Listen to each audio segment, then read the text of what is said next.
Hello class, welcome to 7.2 explaining common attacks and vulnerabilities against specialized systems.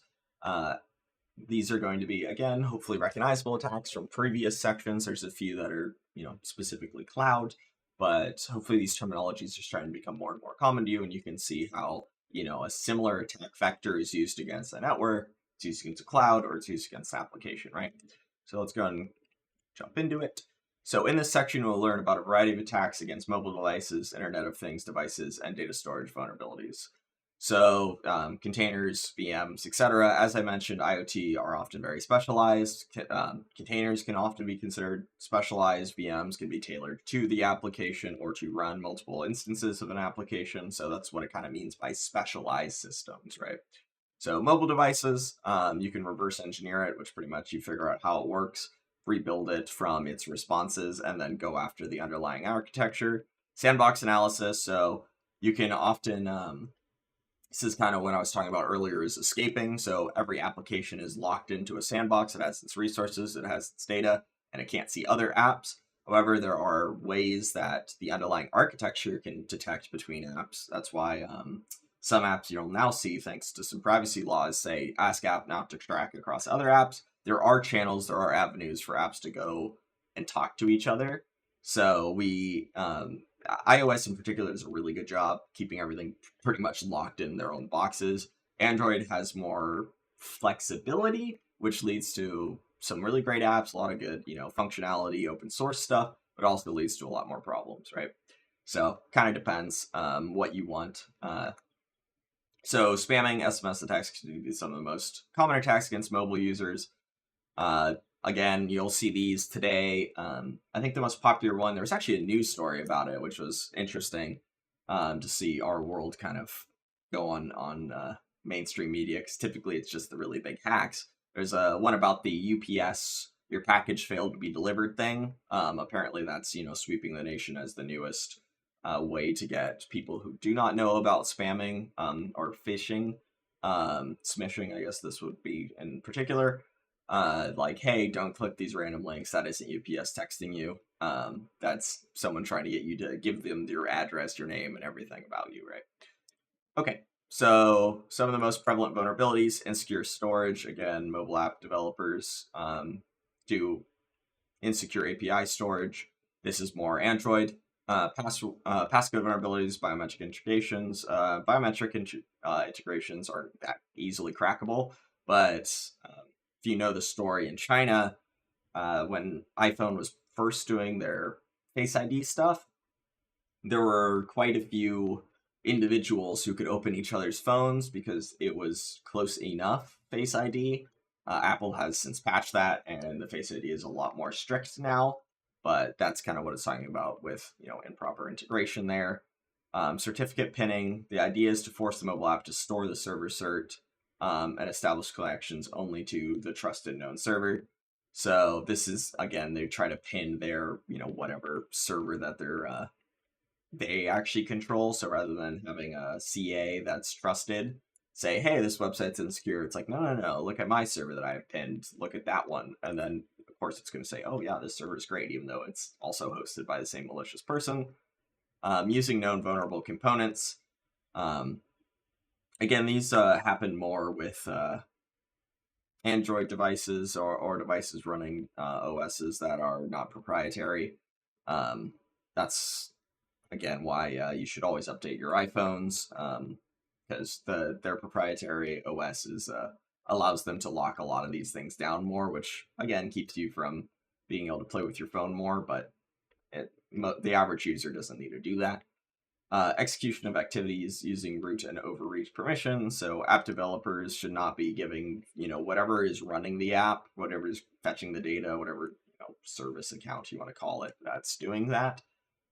Shouldn't be just like root, right? It should only be able to grab from that place at that time. Because if it just has whatever access, and I said there are some of those side channels. So if it's running as an admin, and then you can give this, runner whatever command and have it just start grabbing data from all the other apps, that's going to be a problem.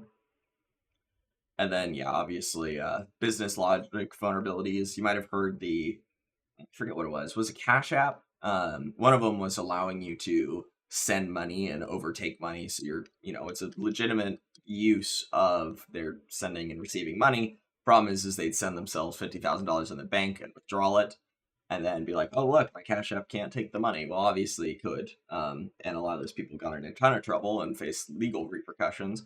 But that is, there are some legitimate transactions that aren't supposed to be happening. Um, so here are some of the different tools that we'd use. We've used EtherCap, right? We've looked at the Burp Suite a little bit.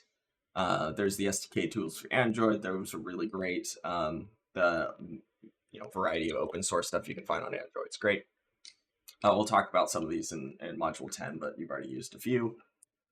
So now let's move on to Internet of Things. It's an incredibly broad term that's applied to pretty much all personal devices, industrial control systems, anything that's pretty much hooked up, has some sort of ability to execute commands at all. It kind of starts falling in Internet of Things. So orchestration of IoT is difficult to do, especially if you have 3,000, we'll say, just smart lights. You're not going to individually tell each light to turn on and off at whatever time the warehouse closes, right? What you're going to do is you're going to have some program that's going to get them all together, and you're going to have some master console to turn them all off, turn them all on. It works very similarly with all kind of IoT devices and industrial control systems. Typically, there is central consoles because, again, you're not going to control 20 different processing machines that are, whatever, extruding something. You're going to have them all orchestrated to work together, right? So they can be sensors, gateways, networks, applications, cloud infrastructure. It's IoT is great. There's a lot of automation in it. There's a lot of lack of security, right? Security efforts today focus only on a few elements rather than the entire system.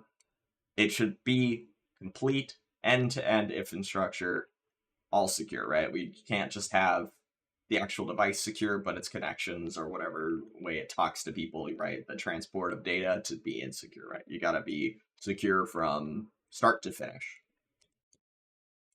So here are some of the most common network protocols. We've already talked about a few of these in the previous section, but obviously there's Bluetooth, Wi-Fi, Zigbee is similar to Bluetooth. We have all these local areas, Siemens.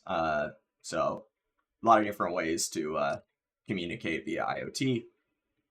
This is probably the most common one you're going to see a lot is most things say, oh yeah, Bluetooth enabled, right? Most of them is Bluetooth low energy specifically, right?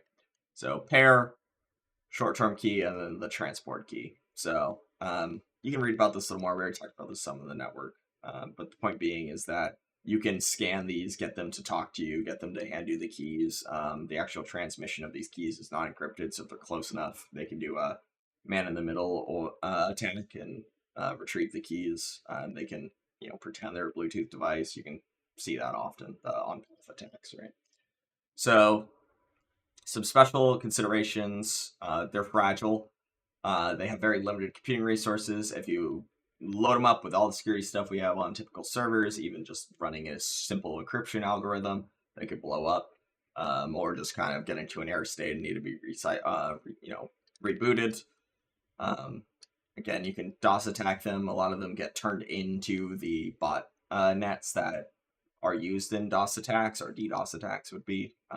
They can corrupt, and then obviously they can be used to grab data out of them. So we already kind of talked about these. They're not secure typically out of the box. They're used to be simple to set up for the at-home configuration, even for those who are for offices. They just don't. A lot of the manufacturers, unfortunately, don't care. They just want their product to work as advertised. They don't need it to work as advertised against all these, specific security potential concerns, right? They speak in plain text. They're hard-coded configurations. You can't change them to, be more secure. Again, they have very limited options. They turn on and off the light, right? And then, outdated firmware hardware. A lot of the times issues are found. Organizations don't care. They're already on to the newer version, right? They're not going to actually patch the hardware for their whatever device it is, their toaster that has Bluetooth capabilities. They're already making a new one, right? So they are almost never updated. Almost never. So data storage system vulnerabilities. So IoT architectures extend to endpoints and intermediary fog networks and cloud computing, gateway And edge nodes are devices such as switches, routers, all the stuff we talked about in the network section. The IoT architecture hierarchy, high level layers. So here you are. Here's our applications up in the cloud. Here's the fog and network. And then here's our gateways, all the ways we're actually propagating up the signal. And then here are all the IoT things that are grabbing it, right? So you can see this is like an industrial control system, the computer on board of a truck, the Wi-Fi or whatever connections the internets the hospitals are using to maybe connect to like ambulances, your smart car, and then here's a little CPU. So here are some of the most common misconfigurations. Defaults, again, misconfigurations always are a huge pain in the butt because you can pull it out of the box and it works right away, but that doesn't mean it's secure yet, right? So often the people who are actually installing these things get them running. They don't actually take the time to change all the passwords, write them all down, change management, etc. Network exposures, keep them away from the internet. Again, a lot of the IoT stuff, you just can't have security. You're like, oh, just put a firewall on it. A lot of times they can't. They're very fragile. And then SCADA systems, these are the things that are running some of the more critical infrastructure. So you do not want any leak onto the internet here. You don't want someone to be able to turn off the power grid, right?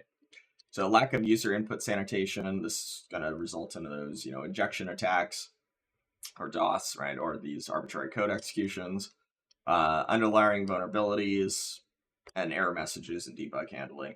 So these error messages will pretty much tell them like, oh, this isn't working because this is already, the password. It's like, okay, great. Thank you for telling them that. Again, these are meant to be used in controlled systems, but because the Wi-Fi signal leaks out, the IoT's connection, the Bluetooth, it leaks out, can't, box up all the signals in the same way, especially if you want them to be wireless. Most of them are. You have to keep all these things in mind before you just start automating all of your tasks using IoT devices and forget about the security. So management interface vulnerabilities. So the IPMI, Intelligent Platform Management Interface, it's a collection typically used by IoT designed to offer management and monitoring. These are kind of the things that are the central console so that you can use all of the, lights at the same time. So they do it to monitor their operation, controllers, satellite controllers, same as physical device. BMC has direct access to the systems and motherboards. They're able to change the configurations on all of the different IoT devices down to the motherboard, down to the whatever BIOS system they're running. And then if you compromise the BMC, or the baseboard management controller, it will provide you with the ability to monitor, reboot, and even potentially install implants or other softwares in the system, right? So this is what you need to use to make it secure, but it also can be, if not properly configured, can be used to introduce vulnerabilities. So exploiting virtual machines, again, virtual machines are great. They provide fantastic sandboxes, but you have to be aware that it's supposed to be considered isolated. That's what it's simulating. But most of the time, the VMs are not isolated, right? You're running your Linux device. You're running your Linux device on your host computer, right? The resources that Linux device or Linux VM that you're running should be only available to that Linux device, right? The image. Your base computer, your host machine, whatever it is, should not also have access to it. Because then that host machine, if that's ever infected, that's kind of, leads to the hypervisor here being able to grab the keys, grab whatever data is being stored on there, and then I've already kind of said it, but these vulnerabilities allow an attacker to escape. So it's a VM escape and obtain access to either the other virtual machines or all the way down to the hypervisor, right? So computing has evolved from traditional physical bare metal servers to VMs, containers, and serverless architectures. Again, you're not just buying a box, turning it on, there's your one server. It's typically you're buying some giant box of computing resources, right? So that's your infrastructure. You have your base hypervisor, and then you start spinning up all these virtual machines. Or containered applications, or again, serverless, which is an abstract structure that's, handing out resources as demanded. So vulnerabilities in applications and open source software running in containers. I already mentioned this before, but again, containers are great. They're developed quickly, they're packed up, and then they're deployable almost instantaneously. But again, that code that you're running is not for security, right? It's just to wrap up their delivered box and let you deploy it. So many tools allow you to scan Docker images for vulnerabilities. Yes, so you should always do this before you deploy a Docker container. Here are some of them here. And then another strategy threat actors have used for years to insert malicious code into Docker images on Docker Hub. Like I mentioned, yeah, it's like, oh, wow, I just want a Docker that does this. Oh, there it is. You grab it, run it, it works fine, but underneath it's harvesting all the data and sending it out afterwards, right? So be wary. It is open source. It is available to you anywhere. That also allows malicious actors to put stuff on there, right? All right. So let's just go through the summary in this video. This is a shorter module. So we learned, yeah, the cloud is a network without a perimeter. We don't have the same kind of controls we do of an internal and external network, so we have to be aware of that. There are communications via mobile devices, IoT devices, your servers, etc. The cloud becomes almost a central point where everything is talking to it, so you need to not only consider those connections, but consider the endpoints the cloud talks to in the cloud itself. There's infrastructure, platform, and software as a service. These are the different things that are handled on the cloud. Either you are buying the computer, the servers as your infrastructure, you're buying some sort of platform, so you're paying for it to do hosting for you, or you actually are running a software on the cloud. So we've already talked about a lot of these different attack vectors, the harvesting, escalation, misconfiguration, etc. And they use various techniques that you've already seen in the previous sections to get into these same sort of holes they're trying to poke in the cloud this time, or IoT devices or Dockers, right? So here are some reflection questions for this section. Take a minute to go ahead and consider them. And that is it for section module 7.